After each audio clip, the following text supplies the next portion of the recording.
स्वागत आहे तुमचं परत एकदा DPT मेडिकल कन्सल्टन्सीमध्ये। गव्हर्नमेंट ऑफ महाराष्ट्रानं म्हणजेच CET सेलनं 26/8/2026ला 1 ते 1.5 तासापूर्वी एक अत्यंत महत्त्वाची नोटीस जी आहे ती त्यांच्या ऑफिशियल वेबसाईटवर अपडेट केली आहे। या नोटीसमध्ये 2 महत्त्वाच्या गोष्टी आपल्याला बघायला भेटतील। सगळ्यात अगोदर ही जी नोटीस आहे, नोटीस नंबर 12 नीट UG 2026 MBBS BDSची सध्याची चॉईस फिलिंग चालू होणार होती, त्याबद्दल ही अत्यंत महत्त्वाची नोटीस आहे।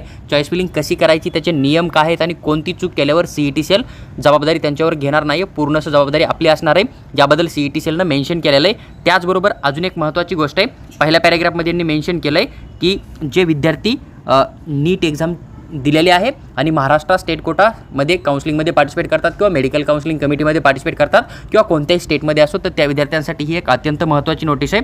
यांचं म्हणणं असं आहे की काही विद्यार्थ्यांनी जे आहे ते त्यांच्या रिझल्टबद्दल हायकोर्ट जो आपला मुंबईमध्ये आहे, त्याचबरोबर हायकोर्ट जो आपला दिल्लीमध्ये आहे ना, तर तिथं काही केस केली होती आणि त्यांचं म्हणणं असं आहे की कोर्टानं सांगितलं की जर त्या मुलांचा रिझल्ट चेंज होऊन आला आणि त्यांना जर नवीन रिझल्ट NTA कडून देण्यात आला समजा, तर त्या कंडिशनमध्ये त्या मुलांना जे काही कॅप ॲप्लिकेशन चालू असतील, मग ते महाराष्ट्र स्टेटचे असो किंवा मेडिकल काउन्सिलिंग कमिटीचे असो किंवा कोणते असो, जो पहिला राऊंड असणार आहे त्या राऊंडमध्ये डायरेक्ट एंट्री द्या आणि त्यांच्या स्कोरनुसार जे कॉलेज त्यांना मिळतं आहे त्या कॉलेजमध्ये त्यांना सीट अलॉटमेंट करा, असं कोर्टानं जे आहे ते जे काही काउन्सिलिंग प्रोसेस करणाऱ्या वेबसाईट आहेत त्यांना अपडेट दिला आहे। त्यामुळे यांचं म्हणणं असं आहे की ज्यावेळेस हे नवीन मुलं त्या ठिकाणी ॲड होतील, तर त्या मुलांचं SML लिस्टमध्ये नाव ॲड केलं जाणार आहे आणि त्याच्यानंतर एक फायनल मेरिट लिस्ट दिली जाणार आहे आणि ते मुलं ॲड होतील, त्यांचा स्कोर चांगला असेल तर त्यांना त्यांच्या स्कोरनुसार जे आहे ते त्या कोर्समध्ये सीट अलॉटमेंट केलं जाणार आहे। तर पहिल्या पॅराग्राफमध्ये यांनी हे मेन्शन केलं आहे। आता हे विद्यार्थी किती जेवढे कोर्टात गेले त्या सगळ्यांचा रिझल्ट चेंज झाला तर तेवढे सगळे विद्यार्थी ॲड होतील। जर कुणी समजा OMR एडिट करून वगैरे काय अप्लाय केलं असेल, जर त्यांचं ते चुकीचं असेल तर मग त्यांना त्या ठिकाणी कोर्टामधून रिजेक्ट पण केलं जाऊ शकतं। तर या विषयावर आपण ज्यावेळेस ऑफिशियली SML लिस्ट येणार आहे किंवा फायनल मेरिट लिस्ट येणार आहे त्यावेळेस आपण चर्चा करू शकतो। तिथं आपल्याला 100% शुअरिटी कळेल की आपला SML नंबर किंवा आपला कॅटेगरी रँक जो आहे तो स्टेटमधून किती चेंज झाला आहे। कारण जे मुलं दिल्लीमध्ये कारवाई करतील ते मॅक्झिमम तर बाहेर राज्यातले असणार आहेत, जे मुंबईमध्ये कारवाई करतील त्याच्यात चान्स असू शकतो की ते आपल्या महाराष्ट्र स्टेटचे विद्यार्थी डेफिनेटली असू शकतात, पण त्याच्यात पण ते कोणत्या कॅटेगरीमधून आहेत हे पण आपल्याला आयडेंटिफाय करणं सध्या थोडं डिफिकल्ट आहे। त्याच्यामुळे आपण फायनल मेरिट लिस्टचा या ठिकाणी वेट करूया। मेरिट लिस्ट आली, आपल्याला आपला कॅटेगरी रँक किती नंबरनं वाढतो याची सविस्तर माहिती डेफिनेटली मिळून जाणार आहे। आणि नंतर यांनी मेन्शन केलं की चॉईस फिलिंगसाठी काही महत्त्वाचे पॉईंट जे आहेत त्यांनी या ठिकाणी मेन्शन केले। सगळ्याचा महत्त्वाचा पॉईंट आहे की स्टुडंट जो आहे त्याला कमीत कमी एक कॉलेज फील करणे, मॅक्झिमम जेवढे कॉलेज तुम्हाला सीट मॅटिकमध्ये दिसणार ते सगळे कॉलेज तुम्ही फील करू शकतात। पण मी महत्त्वाचं हे सांगेन की तुम्ही तुमच्या बजेटमध्ये जेवढे कॉलेज येते तेवढे कॉलेज 100% फील करा, जेणेकरून की तुमचं कुठल्याही प्रकारे नुकसान होणार नाही आहे। आणि सगळ्यात महत्त्वाचं तुम्हाला कॉलेजचं फी स्ट्रक्चर बघणं। गव्हर्नमेंट कॉलेजचं फी स्ट्रक्चर तुम्ही एका कॉलेजचं बघितलं ठीक आहे, एकच कॉलेज आहे जिथं की फी स्ट्रक्चर थोडं जास्त आहे, जे की तुम्हाला वर्ध्यामध्ये बघायला भेटेल। बाकी सगळ्याच गव्हर्नमेंट MBBS कॉलेजचं फी स्ट्रक्चर नियरबाय सेम असतं, BDSचं पण तुम्हाला नियरबाय सगळ्याच गव्हर्नमेंट BDS कॉलेजचं फी स्ट्रक्चर जे आहे ते सेम असतं। त्याच्यामुळे तुम्ही एक कॉलेजचं फी स्ट्रक्चर बघितलं तरी तुमचं कुठल्याही प्रकारे नुकसान होणार नाही आहे। पण जे BDSचे प्रायव्हेट कॉलेज राहतील किंवा MBBSचे जे तुमचे प्रायव्हेट कॉलेज राहतील ना, तर त्या कॉलेजचं फी स्ट्रक्चर अवश्य चेक करा तुम्ही। ऑफिशियल 2026-27चं किती आलं ते बघा, ते कॉलेज तुमच्या बजेटमध्ये बसत असेल त्याला वरी ठेवा। जर कॉलेज तुमच्या बजेटमध्ये बसत नसेल पण तुम्हाला जर नंतर अरेंज करू शकता तुम्ही, तर त्या कंडिशनमध्ये त्या कॉलेजला तुम्ही सगळ्यात शेवटी ठेवा, जेणेकरून की ते तुम्हाला अलॉटमेंट जरी झालं तुम्ही फ्री एक्झिट करू शकतात आणि तुमचं कुठल्याही प्रकारे नुकसान होणार नाही, कारण ते तुम्हाला घ्यायचंच नव्हतं। पण तुमच्याकडून चूक झाली, तुम्ही एखादं कॉलेज जे तुमच्या बजेटमध्ये बसतंय पण त्याला तुम्ही खाली टाकला नाही, जे कॉलेज महाग आहे ज्याची फीस जास्त आहे त्याला तुम्ही चुकून वरी टाकलं आणि तुम्हाला ते जास्त फीसवाला कॉलेज अलॉटमेंट झालं आणि कमी फीसवाला कॉलेज तुम्ही खाली फील केलं, तर ते तुमच्यापेक्षा कमी रँकवाल्या मुलांना जर फील केलं आणि त्याला अलॉटमेंट झालं, तो मुलगा कॅप राऊंडवर त्याला जॉईन करेल, मग त्या कॉलेजची जागा सेकंड राऊंडला कुठल्याही प्रकारे वॅकंट येणार नाही आहे। मग नंतर तुम्ही सेकंड राऊंडला त्या कॉलेजला कितीही चॉईस फिलिंग केली, थर्ड राऊंडला केली तरी तुम्हाला कुठल्याही प्रकारे बेनिफिट मिळणार नाही आहे, कारण सीट जर फुल झाली तुम्हाला सीट अलॉटमेंट होणार नाही आहे। त्याच्यामुळे तुम्हाला प्रेफरन्स लिस्ट जी आहे ती व्यवस्थित फील करणं, आज चालू होती म्हणजे आताच फील करायची काही गरज नाही आहे। तुम्हाला प्रेफरन्स लिस्ट जी आहे ती तुम्ही निवांत उद्या फील करू शकतात, परवा फील करू शकतात किंवा मग तुम्ही फील जरी केली असेल तरी तुम्ही त्याला एडिट करू शकतात, सिक्वेन्समध्ये बदल करू शकतात। हे सगळ्यात महत्त्वाचं आहे, ही गोष्ट तुम्हाला लक्षात ठेवणं आहे। त्याच्यानंतर प्रायव्हेट कॉलेज जे आहेत ना त्यांच्यामध्ये स्टेट कोट्याच्या सीट असतील आणि एक इन्स्टिट्यूट कोटा म्हणजे मॅनेजमेंट कोट्याच्या सीट असतील। फी स्ट्रक्चर दोन्ही कोट्याचं वेगवेगळं आहे आणि तुम्हाला जर कॉलेजनुसार फी स्ट्रक्चर हवा असेल तर आम्ही DPT मेडिकल कन्सल्टन्सी म्हणजे ज्या कॉलेजचा तुम्ही व्हिडिओ बघत असाल आता सध्या, तर या चॅनलला आम्ही एक मेंबरशिप जॉईन केलेली, ती मेंबरशिपची फीस फक्त आणि फक्त 59 रुपये एका महिन्याची आहे। तर तुम्ही मेंबरशिप जॉईन करू शकता। तिथं आम्ही महाराष्ट्र स्टेटमधले जेवढे काही प्रायव्हेट MBBS BDS कॉलेज आहेत ना त्यांचे फी स्ट्रक्चर अपडेट केलेले आहेत, BMS BHMSचे पण अपडेट केलेले आहेत, तर तुम्ही त्या ठिकाणी जॉईन होऊ शकतात।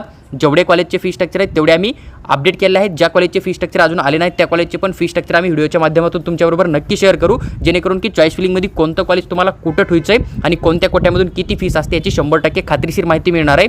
आता यांनी या ठिकाणी तेच मेन्शन केलं आहे की तुम्ही कोणता कोटा सिलेक्ट करतात त्याच्यानुसार तुम्हाला या ठिकाणी सीट अलॉटमेंट केलं जाणार आहे. त्याच्यामुळे तुम्हाला कोटा जो आहे ना तो बरोबर सिलेक्ट करणं आहे. जर तुम्ही 6,000 रुपये देऊन फॉर्म भरला आहे, तुम्हाला स्टेट कोट्यामधून एखादं कॉलेज हवं आहे, त्या कॉलेजचं तुम्ही IQ कोट्याचं फीस देऊ शकत नाही. तुम्ही चुकून जर ते IQ कोट्यामधून टाकलं तर त्या कंडिशनमध्ये ते कॉलेज तुम्हाला तिथंच मिळणार आहे. मग तुम्ही ते वरी IQ मधून टाकलं, मग खालचं कॉलेज तुम्हाला मिळू शकत होतं स्टेटमधून, पण तुम्ही बरी चुकीची चॉईस फिलिंग केली म्हणून तुमचं ॲडमिशन त्या ठिकाणी जर कॅन्सल होत असेल किंवा बाकीच्या मुलाला सीट अलॉटमेंट होत असेल कमी रँकवर, तर त्याची पूर्णच्या पूर्ण जबाबदारी जी आहे ती विद्यार्थ्याची राहणार आहे.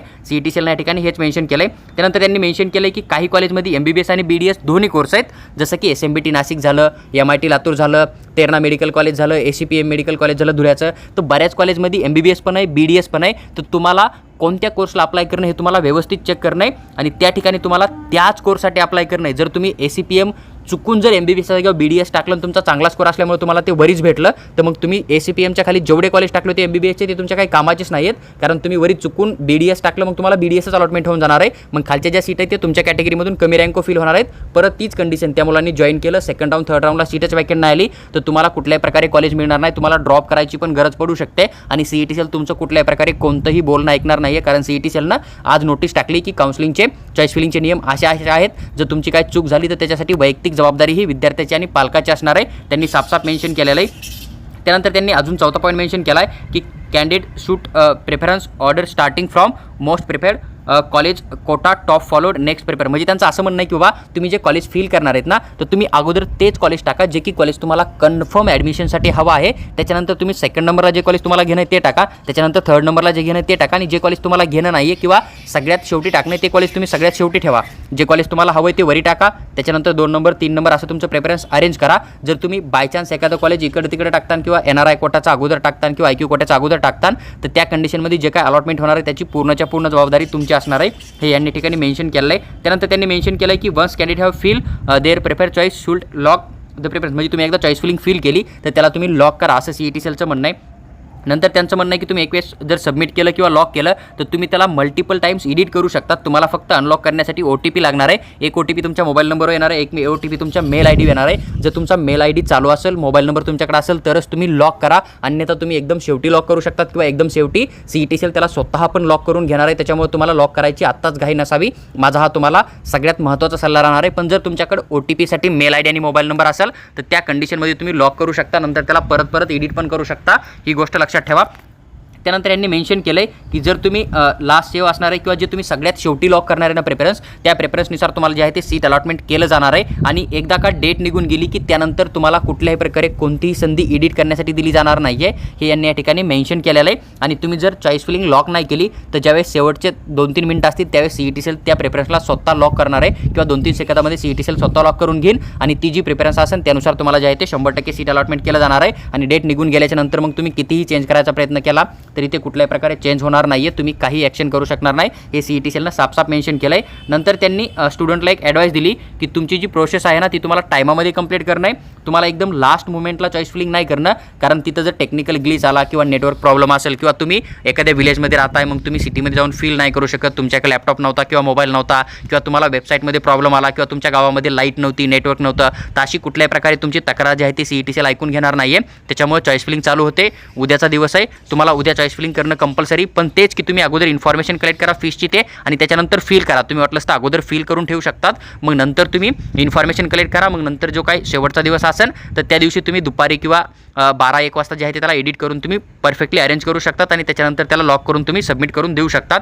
त्यानंतर सगळ्यात महत्त्वाचं CET या ठिकाणी मेन्शन केलं आहे की जर एखादा विद्यार्थी असा आहे समजा त्याची लॉग इन डिटेल्स त्यानं अदर कोणाकडे शेअर केली, मग तो काउन्सलर असो, फ्रेंड असो, दोस्त असो, पॅरेंट्स असो किंवा कोणीही असो, आणि जर बाय चान्स त्या लोकांनी तुमच्या SML लिस्टनुसार जी तुम्ही चॉईस फिलिंग केली होती पण त्याच्यात त्यांनी जर समजा तुम्ही एखादं कॉलेज 10 नंबरला टाकलं आणि त्यांनी जर ते वरी घेतलं समजा मूव ऑन करून समजा 5-4 नंबरला आणि तुम्हाला जर तेच अलॉटमेंट झालं तर त्या कंडिशनमध्ये ती पूर्णच्या पूर्ण जबाबदारी विद्यार्थ्याची असणार आहे. नंतर तुम्ही असं बोलणार आहे की माझं लॉग इन दुसऱ्याकडे होतं, मग त्यांना असं केलं त्याच्यामुळे असा लॉस झाला, माझी प्रेफरन्स नव्हती, मी अगोदर वेगळी फील केली होती, तर हे CET कुठल्याही प्रकारे ऐकून घेणार नाही आहे. तर तुमची प्रेफरन्स तुम्ही फिल करणार आहे, तुम्ही सबमिट करणार आहे. त्याच्यामध्ये जर काही चेंज झाला तर ते विद्यार्थ्यानं स्वतः चेंज केला आहे, ते विद्यार्थ्यानं स्वतः बदल केला आहे असं गृहीत धरलं जाणार आहे. नंतर तुम्ही किती जरी बोललात की ते दुसऱ्या कोणीतरी लॉग इन करून त्याच्यामध्ये चेंज केला होता, तरी त्याच्यामध्ये CET सेल तुमचं कुठल्याही प्रकारे काही म्हणणं ऐकून घेणार नाही आहे. त्याच्यामुळे तुमची प्रेफरन्स फिल करताना, लॉग करताना तुम्हाला ती व्यवस्थित करणं आहे आणि तुम्हाला लक्षपूर्वक ठेवणं आहे की तुम्ही जे फिल केले तेच कॉलेज ॲक्युरेट आहेत का नाही. कारण ज्यावेळेस तुम्ही